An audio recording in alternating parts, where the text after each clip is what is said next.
안녕하십니까. 일용 리서치입니다.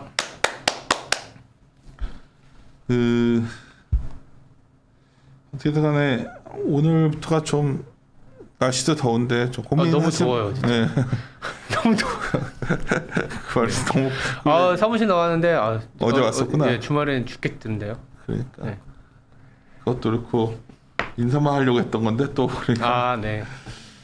오늘부터 되게 고민하시는 분들 많을 것 같아요. 물론 장기로 보시는 분들은 별 상관 없을 텐데 하여튼 그래도 올 하반기라든가 내년 상반기 전 6개월에 12개월 놓고 봤을 때는 되게 고민스러운 순간 온 것 같은데. 네. 일단 저희 하우스 뷰를 계속 보신 분들은 맨날 톤 다운하고 그러니까 맨날 나도 이런 얘기하기 싫어서 지금 그냥 저희들도 사실 머쓱하긴 하는데 그런 상황이다 보니까 저희들이 이제 갖고 가는 뷰에 대한 어떤 이제 백업 내지는 좀 조정할 수 있는 데이터나 이런 것들을 계속 쳐다볼 수밖에 없고, 이따가도 말씀드리겠지만 이 시점에야 보는 데이터들이 있어요. 과도하게 이격이 벌어져 있거나 아니면 좀 아웃라이어, 즉 이제 평균에서 좀 많이 벌어져 있을 때의 현재 심리 상태나 경제의 펀더멘털이나 아무리 좋아도 주가가 못 갔을 때의 그러한 부분들에 대한 얘기들을 해놔야 나중에 설사 주가의 변동성이 나오더라도 그 지표나 그 논리를 쫓아가면서 다시 사자라든지 아니면 지금은 여전히 조심을 해야 된다라든지 그런 걸 할 수 있기 때문에 지루하게 저희들이 어쩌면 연간 내내 박스권이니 아니면 좀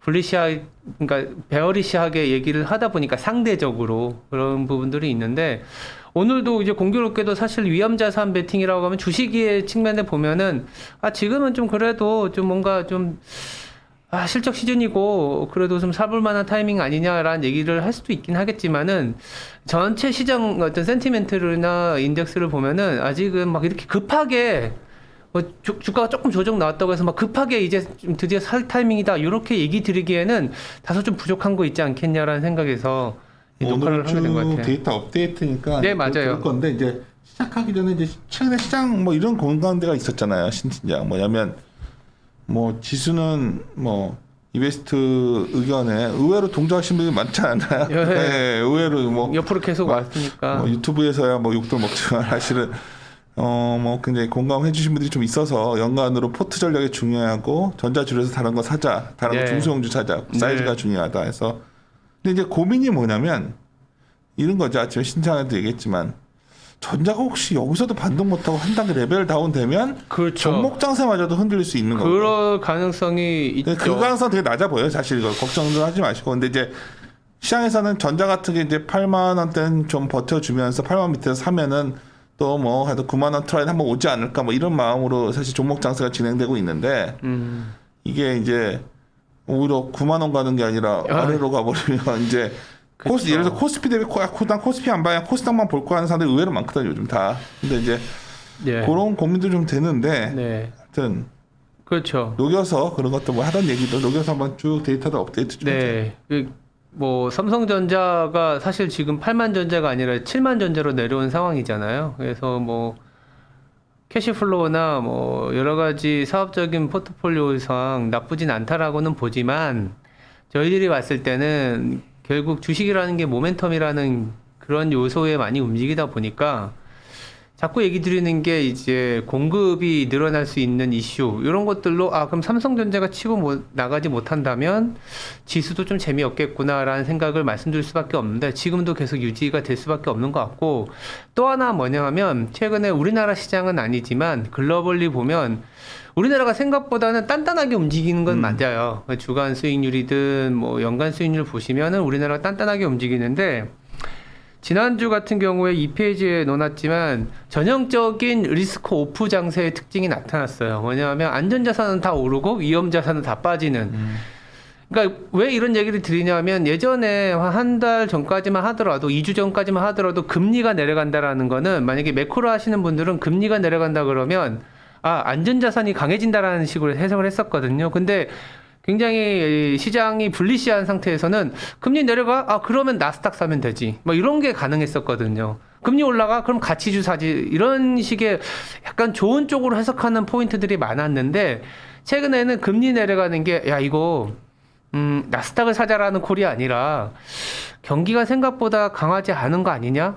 라는 부분들 그리고 일정 부분 이제 금리 하락이 안전자산 선호 형상으로 어떻게 이제 글로벌리 현상은 좀 해석해가는 그런 과정이 있다라는 생각을 말씀을 드리고 있고요. 그림 1번 같은 경우에는 지난주에도 동일한 차트인데 업데이트를 한 거예요. 매주 쭉 업데이트 내려왔네. 하면서 예, 그래서 2주째 내려오고 있습니다. 2주째 내려오고 있고 그런데도 불구하고 여전히 아웃라이어 상태예요. 굉장히 높은 수준, 낮은 수준. 그러니까 평상시에는 별 안 봐도 돼요. 근데 이제 약간 너무 높은 수준에서 여기서 더 나아질 수 있겠냐라는 고민을 해봐야 되는 거고 너무 낮은 수준일 때는 내가 너무 공포스러운 거 아닌가? 아, 여기서 더 나빠지는 게 아니라 정책적인 건 나오는 거 아니냐? 금리가 내려가면 이제 좀 사야 되는 거 아니야? 이런 고민을 할 때 볼 수 있는 데이터인데 여전히 높은 이 수준이니까. 데이터가 심플하게 포지션을 비율로 본 거잖아요. 그렇죠. 포지션이에요. 실제 시장 참가들이 어떤 상태에 있는가를 가장 그쵸. 잘 볼 수 있는 거거든요. 근데 그러니까 그 포지션을 제가 자산별로 밑에 내놨는데 왼쪽에 있는 게 위험 자산들 이를테면 주식, MSCI AC 월드 전 세계 주식 그리고 WTI라든지 코퍼 구리 그리고 유로화 요게 사실은 주식에서는 인플레이션 베팅이거나 내지는 이제 위험 자산 베팅일 때 투기적 포지션이 이쪽을 쌓거나 내지는 올라갈 때이고 오른쪽은 잘 아시는 것처럼 금, 달러, 엔화 그리고 장기 채권인데 지난주 한 주만 놓고 보면 유가가 급락하고 이제 장기 채권 달러가 강세를 보인 현상이었고 그러다 보니까 거기에 이제 그러니까 투기적인 포지션이 조금 많이 내려온 상황입니다. 그러니까 내려왔다라는 게 굉장히 좀 공포에 휩싸여서 막 내던진 게 아니라 굉장히 많이 갖고 있다가 조금은 줄인 상황. 이렇게 보시면 될 것 같고요. 그리고 이제 많이들 말씀하시는 게 그런 얘기 많잖아요. 그러니까 지표가 아무리 나쁘게 나와도 올라갈 땐 악재도 호재로 해석하고 호재도 호재로 해석하는 장이 굉장히 모멘텀이 있는 장인데 지난주부터 아니면 지지난주부터 나타난 특징은 미국에서도 금융주를 비롯한 실적 시즌이 굉장히 좋게 나오고 있어요. 이따가 아마 오후에도 S&P 주간으로 나오는 데이터를 보시면은 그런데도 불구하고 주가는 좀 별로라는 거. 우리가 얼마 전에 회의 때 얘기했지만 그렇죠. 다이몬의 말이 의미 있었다. 그러니까 앞으로 지금 나온 거는 충당금 환입 이슈도 있었고 지금 트레이딩의 어떤 수익이 더 유지되기에는 뭐 그렇게 녹록진 않다. 나쁘다는 얘기보다는 너무 좋았던 구간이나 네. 일회성 요인들이 많이 그러니까. 겹쳐져 있기 때문에 어닝의 어떤 방향성이 아니면 그 규모가 조금은 유지가 되기 힘들지 않겠냐라는 얘기들 그리고 최근에 미국에서는 아무래도 인플레이션 압력이 높아지다 보니까 인플레이션 압력에 대한 얘기들이 많이 나오고 있는 상황이고 동시에 이제 소비 지표도 비슷한 게 있어요. 실제 하드 데이터, 즉 진짜로 산 데이터들은 굉장히 좋게 나왔음에도 불구하고 그냥 센티멘트 인덱스가 지난주에 미시간 소비 그쵸. 지수가 사실 쇼크가 나왔거든요. 86. 달라는데 서베이가 이상하게 나오는 거지. 그렇죠. 소매 판매는 실제로 내가 산 것들이 집계돼서 6월에 나온 거고 미시간 소비자 신뢰 지수는 그냥 뭐 한마디로 서베이예요. 뭐 이렇게 안 갈 수도 있습니다. 근데도 시장에 대한 해석은 호재보다는 악재에 반영을 했었다라는 부분들. 그러면 어닝이라는 것들이 나왔을 때 내지는 실제 데이터가 나왔음에도 불구하고 주가가 빠졌다라는 거는 더 이상 좋아지지 않을 수 있는 가능성에 대한 반응이지 않겠냐. 그러니까 굉장히 좋았다라는 거죠. 그러니까 바닥에서 올라오면서 좋은 뉴스들, 수출 모멘텀 좋아지는 거, 어닝 좋아질 거야라는 부분들이 이제는 오히려 좋아지다 보니까 여기서 더 좋아지겠어. 근데 주가는 비싸져 있잖아. 이런 것들이 이제 반대 방향으로 작용하는 구간으로 이미 좀 진행을 했다라는 얘기를 드리는 거죠. 그러니까 비슷하게 재밌는 소판 요 데이터도 여기 있는데 재밌었고 근데 다르게 저기 다이버전시가 나버렸잖아요. 맞아요. 그러니까 이것도 사실 굉장히 빠르게 유가 때문에 내려온 것도 있지만 사실 유가 포지션보다 포지션으로 보면 유가는 지난주에는 조금 쌓였어요. 왜냐하면 유가가 많이 빠진 것도 있었지만 그 증상과 관련된 이슈가 일단락되다 보니까 그거와 관련된 변동성은 조금은 줄어드는데 저기서 많이 빠진 거는 유로화 포지션이 좀 많이 빠졌고요. 더불어서 이제 주식 쪽 구리 쪽이 포지션이 많이 빠졌어요. 달러하고 장기 채권의 포지션이 늘어나면서 이게 올라왔는데 유로화를 얘기를 드리는 이유가 뭐냐면은 지난주에 아마 제가 말씀드렸는데 ECB의 스탠스가 명확하게 바뀌었다라는 거. 완전히 독일 메르켈이 퇴임 앞두고서 이제 독일이 좀 약간 예, 다른 거 약해질 것 같은데. 독일이 졌고 프랑스가 이겼다 이런 식으로 표현을 하더라고요. 그만큼 인플레이션에 대한 용인이 굉장히 강해졌다. 그러니까 유로화를 더 약하게 만들겠다라는 인식이 너무 강하기 때문에 ECB가 달러화 대비 유로화가 계속 약해지는 모멘텀이 지금은 많은 겁니다. 정책 스탠스상. 그러면 그럴 때는 사실 글로벌리 주식을 보면은 위험자산이 있긴 있지만 모두가 다 플러스가 되는 게 아니라 약간 달러화가 강세를 보일 때 그래도 시장이 가는 국가 업종이 있거든요. 미국하고 유럽은 달러 강세로 가도 가는데 이머징은 조금은 이제 뒤처질 수밖에 없고 그 안에서도 섹터별로도 약간 금융이나 시크릿컬 이런 쪽보다는 수채 IT, 미국 IT나 아니면 이제 유틸리티나 이런 애들이 리츠 같은 것들이 좋아지는 그런 식으로 전개가 되고 있습니다. 그거는 이따가도 차트로 말씀드리겠고요. 그 지난주에 발표된 주 초반에 발표된 데이터 중에 OECD 경기 선행 지수라는 게 있습니다. OECD 경기 선행 지수는 말은 경기 선행 지수인데 6월께 이제야 발표가 된 거예요. 한 달 늦게. 그래서 주가는 사실 이걸 많이 반영을 해 왔을 거예요. 왔을 건데 이 데이터를 보는 이유는 전체적으로 어느 나라 아니면 글로벌리 지금 경기가 어느 정도의 레벨에 있는지를 판단하기에는 또 그래도 괜찮은 데이터다 보니까 감안하면 이게 더 확 올라와 있지 않을까? 올라갈 수도 있죠. 올라갈 수도 있고 다만 제가 여기서 데이터를 업데이트하고 코스피까지 1980년 이후에 장기간의 데이터를 그려드린 이유는 지금 경기에 우리가 체감적으로는 모르겠지만 경기 선행지수라는 지표를 통해 본 경기는 그 어느 때보다 좋은 상황까지 올라온 상황이다.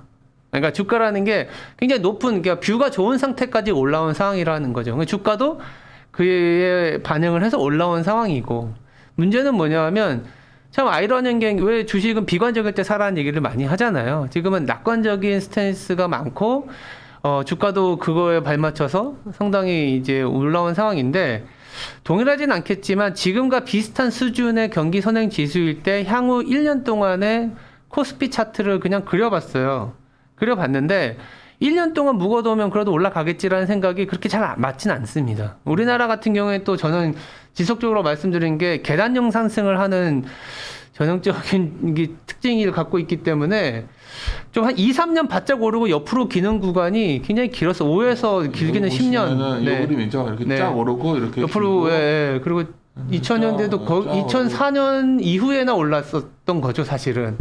그래서 굉장히 주식 그 안으로 보면 인덱스 말고 좋은 주식을 사면은 우상향 하겠지만 인덱스라는 개념에서 보면 철저히 너무 좋아졌을 때 샀을 때는 오랫동안 기다려야 될 수도 있다라는 얘기를 드리고 싶었던 건데 지금 순간에는 사실은 되게 좋은 상황이에요. 되게 좋은 상황인데 단기적으로 봐도 3개월 내지는 1년 후의 주가를 보니까 코스피가 지금 레벨에서 80년대를 제외하고는 그렇게 좋은 성적을 보이진 않습니다. 엄청 좋을 때였고. 80년대 후반 얘기를 하시는 분들도 계셔서 80년대와 같은 어떤 퍼포먼스를 보여줄 수는 있겠지만 그 이후에 지금과 같은 경기 레벨에서는 1년 동안 묵혀놔도 인덱스로는 좀 이렇게 잘 수익이 나지는 않았던 장의 특징을 보여줬다. 이후에는 이 정도의 데이터가 지난주에 OECD 경기 선행지수가 나오다 보니까 좀 업데이트를 해드렸고요. 마지막으로 4페이지는 이제 아마 다음 주에는 그런 데이터들 많이 나오거든요. 탑다운에서 많이 보이는 데이터들이 이제 PMI라 그래서 제조업이든 서비스업이든 실제 구매하는 사람들이 뭐 고용이라든지 뭐 재고라든지 뭐 딜리버리 타임이라든지 이런 것들을 조사를 하는 게 있는데 이게 이제 주가에는 뭐 시크릿 컬이냐 이머징이냐 아니면 뭐 더 사냐라는 콜이 나올 수 있는 데이터인데 저희들이 봤을 땐 좀 더 추가 둔화될 가능성이 있지 않겠냐라는 얘기에서 데이터를 업데이트 해봤습니다.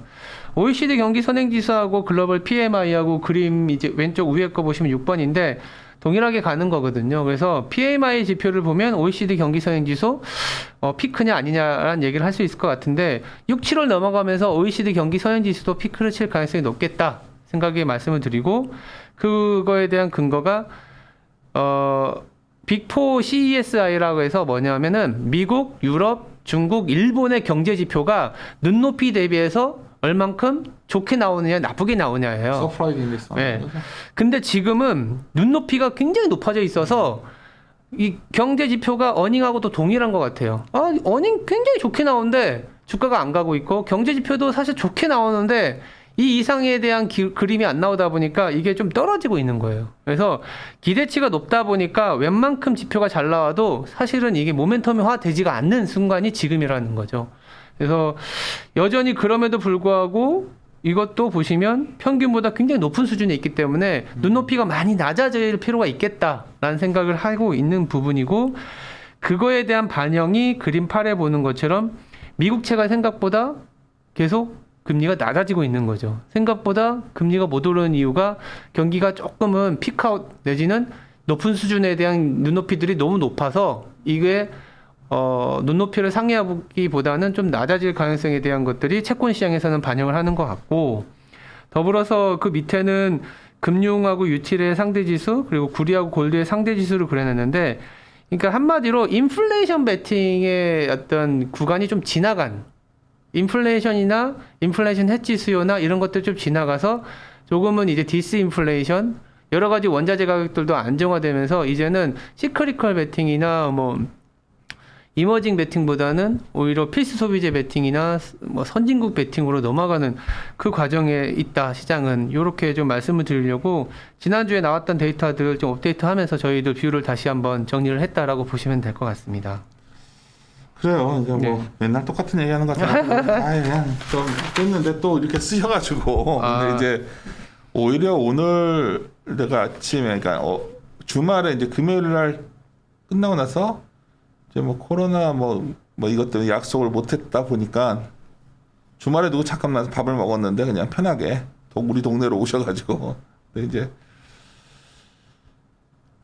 그 고민하더라고. 그러니까 다들 이제 전작 이 정도는 반등 나올 줄 알고서 이제 전작을 약간씩 했던 것 같아요, 느낌에. 6월 말쯤부터는 그쵸, 가이던스도 잘 나올 것 같고. 이게 왜 이러냐, 이 정도는 아니지 않냐, 당신들 왜 이렇게 좀 부정적으로 보냐, 뭐 이런 것까지 하더라고. 중요야. 막 이런 말까지. 왜 옛날에 안 그러셨지 않냐. 근데 내가 이게 참 그러게 말입니다. 우리 담당자도 그렇고 뭐 얘기하는데, 근데 그런 얘기 내가 공교롭게 그런 얘기를 했거든. 나도 반등 나올 타임 같은데 저희도 그러고 있어요. 근데 이제 문제는 이번에 되게 골 때렸던 게 뭐 여러 가지 뭐 인텔이 인수했다 이런 것보다 딜의 미스체인지에 나온 숫자 있잖아. 네. 그걸 잘 보면 가격의 상방 여백이 되게 적은 거 느껴지죠. 그저 2분기에서 그러니까. 3분기 넘어갈 때 이게 상승률 자체가 계속 떨어지고 있는 거죠. 그래서 수요가 이제 어쩌면 생각보다, 그치. 왜냐면 가격이 올라간다라는 거는 수요가 좋아서 올라가는 것도 있지만 공급의 쇼티지로 올라갈 수도 있는 거잖아요. 그랬을 때 가격이 올라갔을 때 수요를 훼손할 수 있는 이슈도 있기 때문에 지난주에 이제 나왔던 디램 익스체인지에서는 그런 내용들이 조금 포함이 돼 있었던 그러니까 걸로. 의외로 뭐 물론 제한적인 고서디램 이런 거만 얘기했지만 재고 얘기를 해버렸단 말이야. 팔주라고. 네, 재고도 많다라는 얘기가 있었죠. 그거가 상당히 사람들이 기분 나빠하고 있는데, 그렇죠. 좀 있어서, 그러니까 제가 드리고 싶은 말씀은 이런 거예요. 그냥 아주 심플하게 오늘 너희들이 얘기해서 우리한테 뭔 도움이 되냐, 매크로하게. 요즘은 좀 말도 좀 가려서 하는 편이지만, 그냥 뭐 장기적으로 보신 분들은 저희들 조언을 들으실 필요는 없고, 전자가 언젠가는 많이 갈 것이다 생각하신다면 뭐 저희 생각과는 한 6개월에서 1년을 놓고 보셨을 때는 이게 만약에 약간 우리 시나리오가 여러 가지가 있을 수 있는데 약간 꼬이면 머리 아플 수도 있다. 그렇죠. 그러니까 저희가 가격이 약간 정점 얘기가 오나 기사화되면 그럴 수도 있겠다 생각이 그러면 들어서. 뭐 그동안 버텼던 게 사실은 어닝의 그로스는 좀 빠지는데 가격이 올라가는 걸로 삼성전자나 특히나 이제 반도체가 100%인 하이닉스가 좀 버텼던 건데, 하이닉스는 이미 좀 많이 내려오고 있어요. 내가 신차이라는 성 얘기를 하니까 아침에 내가 얘기했지만 내가 젊은 분들 많이 통화를 했잖아요, 지금. 이게 정말 10명이면 10명이 다 똑같은 얘기를 하는 거야. 뭐냐면 다 이거 지수 안 봐요. 종목 장세예요. 뭐 저 재료주 뭐 IT에서도 뭐 이게 다들 그러니까 뭐 임플란트 주식 뭐 온갖 그런 저희 약간 그런 걸로 다 집중해서 하면 이게 시장 뭐 그러면 되죠 이러는데, 전제는 뭐냐면 전체적인 시장이 여기서 옆으로 좀 버텨줘야 되는 거지. 한 3,300 전후에서. 그렇죠. 이게 한번 좀 흔들리면 만약 그런 것도 이어질 수 있을까? 왜냐면 너무들 우리 사실 신종호 팀장도 맨날 그 얘기가 다녔잖아요. 뭐 사이즈가 중요하다. 네. 중성주로 가야 된다. 한 근데 3, 그건 어떻게 생각했어요? 요즘 분위기가 굉장히 그게 너무 요새 많이 진행이 되고 있어요. 많이 그러니까. 진행이 돼 있어서 저희들도 사이즈 그러니까 만약 지수가 우리와 예상이 달리 그래도 괜찮은 모습을 보일 수는 있잖아요. 근데 그럴 가능성에서도 대형주보단 중소형주가 그쵸. 괜찮겠구나라는 생각에서 말씀을 드리는데 이제 다소 조금 뭐 만약에 여기서 삼성전자나 대형주가 뭐 치고 못 나간다라는 건 사실은 우리나라에 순유입되는 외국인의 순매수 양도 많이 떨어질 수밖에 없고 그럴 때는 경험적으로는 대형주가 여기서 뭐 치고 못 나간다 그러면 사실 중소형주도 변동성이 내재되어 있는 상황에서 갈 수밖에 없는 상황이라서 좀 어려운 것 같아요. 지금의 저는 더 뭐 캐시 같은 것도 사실 좀 고민을 해봐야 될 것 같고요. 그런 식으로 말씀을 드리고 제목이 맞네요.